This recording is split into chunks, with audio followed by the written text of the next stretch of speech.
मेरे पीछे ये जो उत्कर्ष कोचिंग संस्थान आप देख रहे हैं, उत्कर्ष कोचिंग संस्थान के इस और ऐसे भारत भर के तमाम सारे ठिकानों पर इनकम टैक्स विभाग छापेमारी कर रहा है और इस वक्त भी ये छापेमारी चल रही है।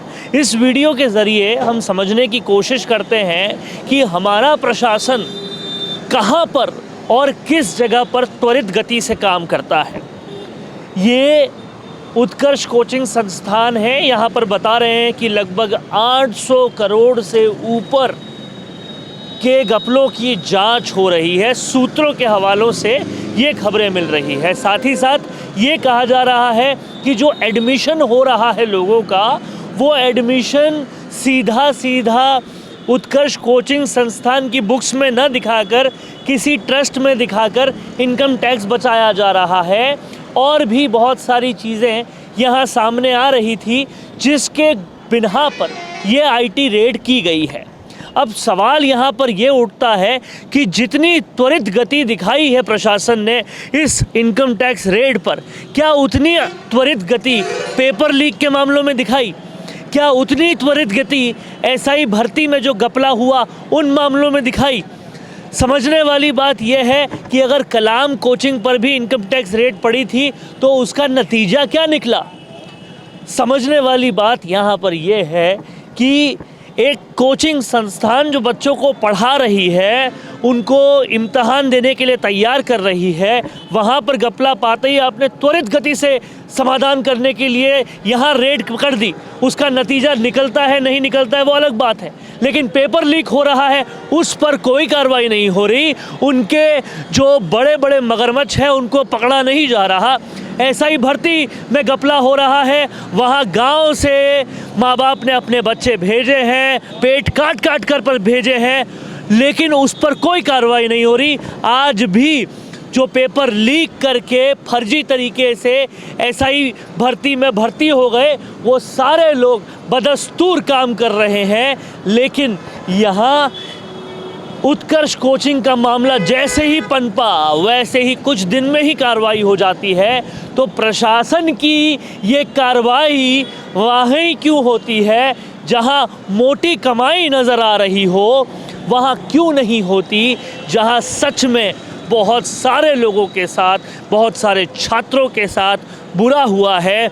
एसआई भर्ती पर किरोड़ी लाल मीणा बोल कर थक गए, कह कर थक गए, लेकिन वहाँ कार्रवाई क्यों नहीं हुई?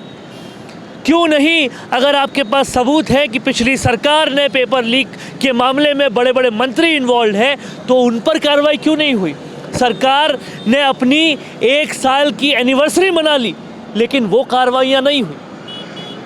उत्कर्ष कोचिंग पर कार्रवाई तुरंत हो गई, लेकिन उस कार्रवाई का नतीजा क्या वैसा ही निकलेगा जैसा कलाम का निकला था? कार्रवाई कर दी, कोई भी नतीजा नहीं आया सामने, कोई भी फ्रॉड सामने नहीं आया। क्या कार्रवाइयों के बाद मिली भगत हो रही है? क्यों ये नतीजे नहीं आ रहे? ये सारे सवाल उठ रहे हैं। आज उत्कर्ष कोचिंग ने इन कार्रवाइयों की वजह से छात्रों को छुट्टी दे दी है, तमाम सारे लोगों को छुट्टी दे दी है, भविष्य बहुत सारे लोगों का दांव पर लग गया है। लेकिन प्रशासन भविष्य को नहीं देख रहा, वो देख रहा है कि जहां मोटा चीज़ दिख रही है वहां पर कार्रवाई की जाए। पेपर लीक, एसआई भर्ती, ये कार्रवाइयाँ में इतना त्वरित गति से काम क्यों नहीं होता जितना त्वरित गति से काम यहाँ उत्कर्ष के मामले में हुआ है, जहाँ पर सरकार के मंत्री खुद किरोड़ी लाल मीणा कह कर थक गए। वो पेपर लीक, वो एसआई भर्ती पर क्यों बड़े मगरमच्छ नहीं पकड़े जा रहे? सारा प्रशासन की अलर्टनेस केवल और केवल ऐसे संस्थानों पर क्यों नज़र आती है? दूसरा बड़ा सवाल ये कि क्या कलाम कोचिंग जैसी ये कार्रवाई भी साबित होगी कि सिर्फ कार्रवाई हो जाती है उसके बाद का कोई नतीजा दिखता नहीं? क्या मानना है आपका? कमेंट बॉक्स में ज़रूर लिखिएगा। देखते रहिएगा संवाद, क्योंकि ये संवाद है भारत का, भारत के लिए। नमस्कार।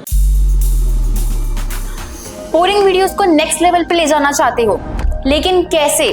कंफ्यूज मत हो। MIMS presenting certificate course in video editing. यहाँ सीखो प्रो एडिटिंग के सब सीक्रेट्स, ट्रांजैक्शन से लेकर इफेक्ट्स तक, चाहे YouTube वीडियोस हो या Instagram रील्स। इस कोर्स के बाद तुम्हारे वीडियोस बनेंगे टोटल शो स्टॉपर। इंडस्ट्री के एक्सपर्ट से ट्रेनिंग लो, अपने एडिटिंग स्किल्स को सुपरचार्ज करो और अपना कंटेंट गेम बढ़ाओ। तो अभी एनरोल करो certificate course in video editing में और बनो वीडियो के एडिटिंग मास्टर।